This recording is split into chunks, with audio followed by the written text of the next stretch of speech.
नमस्कार मॅडम, माझं नाव महेश ओवळे, पत्रकार.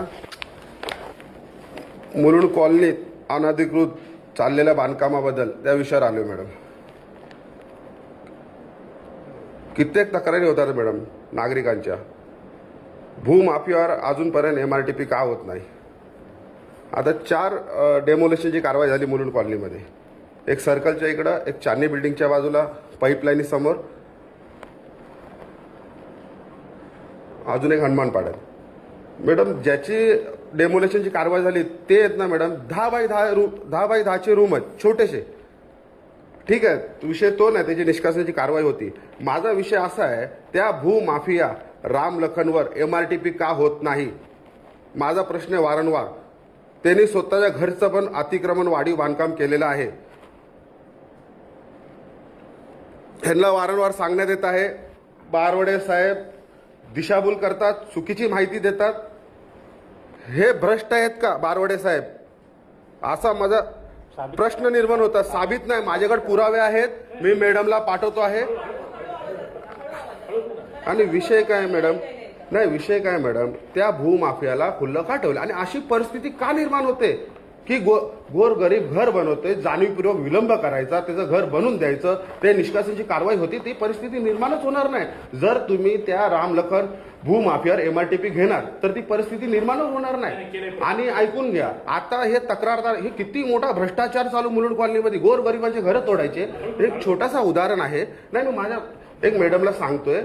हां, आणि माझा आक्षेप आहे ना, इमारत व बांधकाम मुलुंड T विभाग, इमारत कारखाने डिपार्टमेंटच्या संबंधित अधिकाऱ्यांवर आहे. मी मॅडमला एक छोटंसं उदाहरण देतोय. मॅडम, मुलुंड कॉलनी जे आपला गुरु गोविंद सिंग मार्ग, तुलिप बिल्डिंग लोकांगण आहे, आपल्या म्युन्सिपल शाळेसमोर एक गरिबाचं घर आहे. माकडं उड्या मारतात त्या पत्र्यावर, त्यामुळं तिने शीट ठेवलेले आहेत. तर ते शीटची परमिशन देण्यात नाही आली.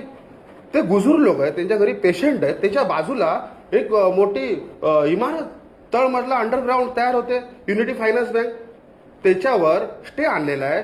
ते हरलेत, स्टे तुटलाय, त्याच्यावर कारवाई करायला तयार नाही. ती फाईल गायब झालेली आहे. त्याच्याबद्दल कोण बोलणार आहे सांगा. फक्त माझा एवढा आक्षेप आहे, त्या भूमाफियाला का तो काय कायद्याच्या वरती आहे का सांगा बरं. त्याच्यावर तुम्ही MRTP घ्या, काम ऑटोमॅटिक थांबणार. कारण मागच्या वेळी काय झालेलं आहे, तुम्ही आसपाकवर MRTP घेतली, तो शांत बसला का नाही. मग का असं होत आहे, का तुमच्यावर लोक सगळे ना आरोप लावतात आहे, ट्विटरवर सगळ्यांवर. का असं करणार. जर तुम्ही ना हे विषय बंद करा गोर गरिबांचा. नाही, माझा ह्यांच्यावर आक्षेप आहे.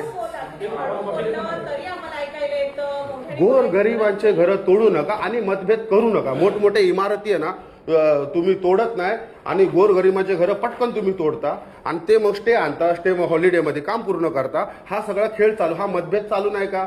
मग इथं कुठं ना कुठं किती मोठा भ्रष्टाचाराचा खेळ चालू आहे. ठीक आहे, पाटले साहेबांचा कार्यकाळ जे मी बोलत नाहीये. आता मॅडमच्या कार्यकाळामध्ये पण तेच होतंय. मॅडमला तुम्ही दिशाभूल करताय, पत्रकारांना दिशाभूल करताय, नागरिकांना दिशाभूल करताय. जेव्हा तुम्ही प्रामाणिक होणार तेव्हा इकडे ना एकही तक्रारदार होणार ना, 0 होणार. मॅडम त्यांचे काम प्रामाणिक करताय, पण मॅडमचं पण तुम्ही दिशाभूल करताय. मॅडमनी नुसतं तुम्ही पाहणी करायला महिना लावताय. हे चुकीचं आहे गोष्ट. एक वकील पत्रकार तक्रार करतोय, मॅडम घराचं पण अतिक्रमण त्यांनी केलेलं आहे आणि हे बारवडे साहेब त्यांना अभय का देत आहे. असे प्रश्न चिन्ह उभे राहतात. आमच्याकडे पुरावे आहेत, आम्ही तुम्हाला सादर करू, आम्ही तुम्हाला व्हॉट्सअप करू मॅडम. नाही सॉरी मॅडम, पण एक गोरगरिबाचं ठीक आहे मॅडम, गोरगरिबाचं निष्कासन झालं नाही पाहिजे. तुम्ही MRTPची कारवाई करा.